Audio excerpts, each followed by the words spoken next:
called it.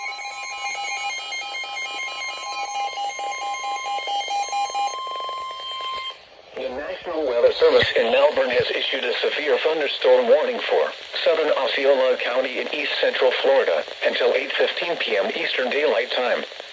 At 7:33 p.m. Eastern Daylight Time, a severe thunderstorm was located 10 miles southwest of Lake Marion, moving northeast at 25 miles per And hour. what did I say? I called it. Ping pong ball size hail and Ping 60 pong ball. miles per hour wind gusts.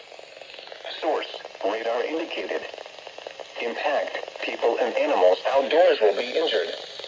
Expect hail damage to roofs, siding, windows, and vehicles. Expect wind damage to roofs, siding, and trees.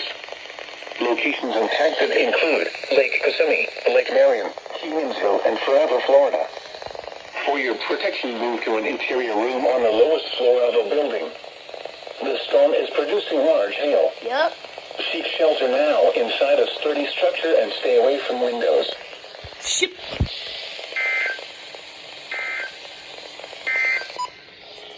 The National Weather Service in Ruskin has issued a severe...